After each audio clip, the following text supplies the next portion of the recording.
नमस्कार, आप देख रहे हैं हल्ला बोल टीवी और मैं हूं आपके साथ सुरभि। शंभू गर्ल्स हॉस्टल मामले में जहानाबाद में आज विशाल जुलूस निकला हुआ है। ये जुलूस में किसी को बुलाया नहीं गया था, यहाँ लोग खुद आए हैं पीड़िता को न्याय दिलाने के लिए। इस जुलूस में पूर्णिया के सांसद पप्पू यादव भी शामिल हुए और जम के नारेबाजी कर रहे हैं बेटी को इंसाफ दिलाने को लेकर। क्या कुछ हो रहा है इसके बारे में विस्तार से बताएंगे हल्ला बोल टीवी के संपादक दीपक शर्मा। देखिए, जहानाबाद से जो हमारे संवाददाता हैं, हमारे जो रिपोर्टर हैं, उन्होंने जो हमें खबर भेजी है, जो विजुअल्स भेजे हैं और साथ में जो लिख कर भेजा है जी, उसे सुनने के बाद पता चल रहा है कि पूरा जहानाबाद खड़ा है इस बेटी के साथ, शंभू गर्ल्स हॉस्टल में जिसकी जान गई। हमारे रिपोर्टर ने जहानाबाद से हमें बताया है कि उसने अपने इतने दिनों की पत्रकारिता के करियर में कभी ऐसी भीड़ स्वतः स्फूर्त ढंग से सड़क पर उतरी नहीं देखी जी। वो हमारे संवाददाता हमें बता रहे हैं वहां से, जहानाबाद से, कि 10,000 से भी ज्यादा लोग बिना किसी बुलावे के, बिना किसी इनविटेशन के, बिना किसी नेतृत्व के, बिना किसी पार्टी के झंडा बैनर के सीधे जुलूस में शामिल हो गए। जहां से जुलूस निकली, जहानाबाद के पतियामा से, जहां की छात्रा रहने वाली थी, वहां से जुलूस निकला जी। और जब जुलूस निकला आगे, तो जहां जहां से जुलूस होता हुआ निकला वहां वहां लोग उसमें जुड़ते चले गए। पतियामा से छोटी सी भीड़ निकली थी, लेकिन जहानाबाद पहुंचते पहुंचते ये हजारों हजार लोग, 10,000 से भी ज्यादा लोग इसमें शामिल हो गए और कोई नेतृत्व नहीं कर रहा है इसका। माँ बाप सीधे निकले, गांव के कुछ लोग निकले पतियामा के, और फिर भीड़ जुटती चली गई और नारा तो एक ही था कि हमारी बेटी को इंसाफ दो। मतलब हर कोई चाहता है बेटी को इंसाफ मिले।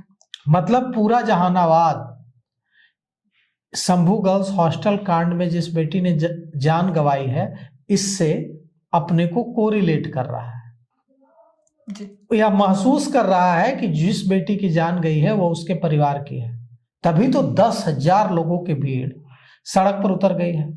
वहां कुछ भी हो सकता था, पुलिस लाठियां चला सकती है। अभी भी पप्पू यादव बैठे हुए हैं, दिल्ली में संसद सत्र चल रहा है, वहां से पटना पहुंचे और जहानाबाद निकल गए हैं।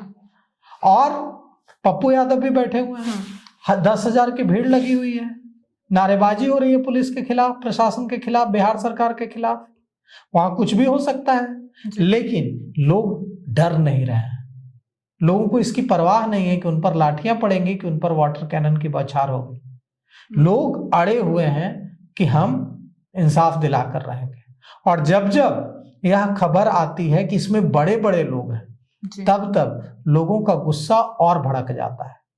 कल ही भाई वीरेंद्र, जो मनेर से आरजेडी के विधायक हैं, उन्होंने यह कहकर सनसनी मचा दी कि एनडीए के बड़े नेताओं के बेटे इसमें शामिल हैं, इसलिए इसकी लिपापोती करने की कोशिश की जा रही है।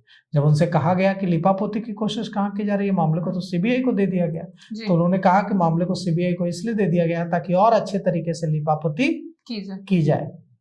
तो आप समझ लीजिए कि कितना गुस्सा है लोगों में। कई सवाल भी उठ रहे हैं। सवाल यह उठ रहे हैं कि वो जो 10-15 सेकंड का जो सीसीटीवी फुटेज सामने आया है, वो किसने जारी किया?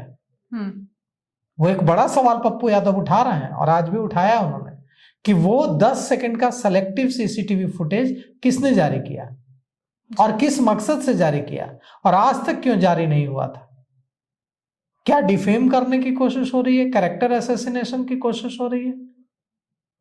और कुल मिलाकर के यह जो सवाल है, यह एक बड़ा सवाल है कि न्याय मिले न मिले यह तो दूसरी बात है, गुनहगार गिरफ्तार हो या ना हो यह तो दूसरी बात है। पहली बात तो यह है कि जिस परिवार ने अपनी बेटी खोई, अगर उस बेटी का कैरेक्टर असैसिनेशन होगा, चरित्र हनन होगा, तो उससे बुरा, इससे दुखदाई कुछ नहीं हो सकता है समाज के लिए। इंसाफ मिलेगा नहीं मिलेगा ये प्रक्रिया तय करेगी, कितना समय बाद मिलेगा यह प्रक्रिया तय करेगी, लेकिन उससे पहले अगर कैरेक्टर असैसिनेशन होगा।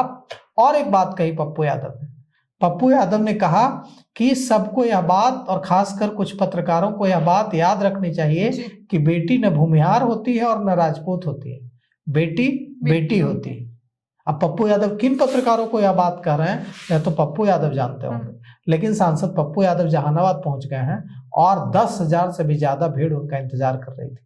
और यह भीड़ उनकी पार्टी की भीड़ नहीं है, कांग्रेस पार्टी की भीड़ नहीं है, यह भीड़ राष्ट्रीय जनता दल की भीड़ नहीं है, यह भीड़ किसी एनजीओ के द्वारा जमा की गई भीड़ नहीं है। न उसके पिताजी और माताजी ने लोगों से जाकर कहा कि आप हमारे जुलूस में शामिल हुई। उसके माता पिता और घर के कुछ लोग सीधे निकल गए और फिर भीड़ जुटती चली गई अपने आप, बिना किसी बुलावे के। पहले 1000, फिर 2000, फिर 5000, फिर 10,000 से भी ज्यादा। और उसमें महिलाएं भी हैं बड़ी संख्या में, और वो मांग कर रही हैं महिलाएं, छात्राएं भी हैं, वो भी मांग कर रही हैं कि सच सामने लाना होगा। और यह सवाल भी उठा रही हैं कि आप कैरेक्टर असैसिनेशन नहीं कर सकते हैं। कैरेक्टर असैसिनेशन करने के जो लोग भी दोषी हैं, चाहे वो पत्रकार हो या पुलिस के अफसर, जिन लोगों ने भी कैरेक्टर असैसिनेशन की कोशिश की है, चरित्र हनन की कोशिश की है, चाहे वो कितने भी ताकतवर क्यों ना हो, बिल्कुल उनको क्षमा नहीं किया जा सकता है। कि जिस परिवार ने अपनी बेटी खोई, हमारा समाज पहले ही बेटियों को लेकर बहुत कंजर्वेटिव है, पढ़ने बाहर नहीं भेजता। जो पढ़ने बाहर भेजता है, जो नौकरी करने बाहर भेजता है, उस पर कई तरह के सवाल उठाए जाते हैं। कई बार तो गांव में मैंने यह भी कहते सुना है कि जो बाहर पढ़ने चली गई, जो बाहर नौकरी करने चली गई, वो उसका कैरेक्टर संदिग्ध है, और जो घर में रह रही है उसका कैरेक्टर बहुत अच्छा है। तो हम इतना पीछे हैं। बिहार का समाज गांव में आज भी बेटियों को बाहर भेजना और नौकरी करने भेजना, पढ़ने भेजने से कतराता है। तो जब हमें उठाने की जरूरत है कि ऐसा नहीं है कि जो बेटी बाहर निकली है उसका कैरेक्टर संदिग्ध है और जो घर के अंदर है उसका कैरेक्टर अच्छा है। हमें एक ऐसा समाज बनाना है जिसमें बेटी चाहे माउंट एवरेस्ट पर जाए, चाहे वो समुद्र की लहरों पर के बीच याट पर रहे, वो चाहे समुद्र के अंदर गोताखोरी करे या माउंट एवरेस्ट पर पर्वतारोही बने, चाहे वो स्पेस में जाए, चाहे वो डॉक्टर बने, चाहे वो प्लेयर बने, चाहे उसे जो करना है करे, लेकिन उसके कैरेक्टर पर कोई सवाल न उठे कि वो ऐसा कर रही है। बेटियों को बराबरी का अवसर पहले ही नहीं मिल पा रहा है हमारे समाज में, और अगर ऐसी घटनाएं बढ़ेंगी तो जो पेरेंट्स, जो माता पिता हिम्मत करके अपनी बेटियों को पढ़ने भेजते हैं, जो नौकरी करने के लिए भेजते हैं, जो कहते हैं कि जाओ अपने सपने पूरा करो, वे भी हतोत्साहित होंगे और वे डरेंगे और वे कहेंगे कि जितना है फैकल्टी जैसे भी हैं, जितना रिसोर्सेज है, यहीं गांव के कस्बों के छोटे जिलों के जिला मुख्यालय के जो कोचिंग सेंटर हैं वहीं पढ़ लो, किस्मत में होगा तो निकलेगा, तो नहीं तो नहीं निकलेगा, सुरक्षित तो रहोगी। हम वहां नहीं फिर से जाना चाहते जो 90 का दशक कुख्यात था इसके लिए कि 6 बजे नहीं लौटती थी बेटियां तो माँ बाप पुलिस थाने पहुंच जाते थे, और पुलिस भी ऐसी कि क्या सुनती थी। हम जिस रास्ते पर बिहार नीतीश कुमार के शासनकाल में बढ़ा है उस रास्ते पर आगे बढ़ना चाहते हैं, हम पीछे नहीं जाना चाहते हैं। लेकिन अगर ऐसी घटनाएं होंगी तो नीतीश कुमार ने 20 सालों की जो कड़ी मेहनत करके बिहार को बेटियों के लिए काफी हद तक सेफ बनाया है। कोई सोच सकता था कि 10 बजे पटना में आपको लड़कियां घूमती हुई मिलेंगी सड़क पर? नहीं, इम्पॉसिबल था, उठाकर ले जाई जाती। 90 का दौर वो दौर था जिसे हम लोगों ने देखा है, आप लोगों ने तो देखा नहीं। आज बेटियां घूम रही हैं, आप 10 बजे जाइए पटना में आपको बेटियां घूमती हुई मिलेंगी सड़क पर। वो नौकरी करने जाती है, हॉस्पिटल में काम करती है, पुलिस में काम करती है और बेफिक्र होकर घर जाती है। तो हम फिर से पुराने दौर में नहीं जा सकते जहां सूर्यास्त के बाद बेटियों का घर से बाहर निकलना सुरक्षित नहीं था। तो कुल मिलाकर के यह जो आंदोलन है, यह जो जहानाबाद सड़कों पर उतरा है, यह एक बड़ा मैसेज है बिहार की सरकार को और बिहार की पुलिस और प्रशासन को कि जनता अकाउंटेबिलिटी से जवाब मांग रही है। सिर्फ यह कहने से नहीं होगा कि देखिए 90 के दौर में क्या होता था और अब कितना अच्छा है। सचमुच अच्छा है। 90 के दौर में क्या होता था यह सबको पता था। 90 का दौर यह था कि अगर किसी बेटी के साथ ऐसा हादसा होता और बेटियां प्रदर्शन करने निकलती तो उन्हीं को उठा कर ले जाता। ऐसा दौर था 90 का। और किसकी मजाल वो जंगल राज देखा है बिहार में।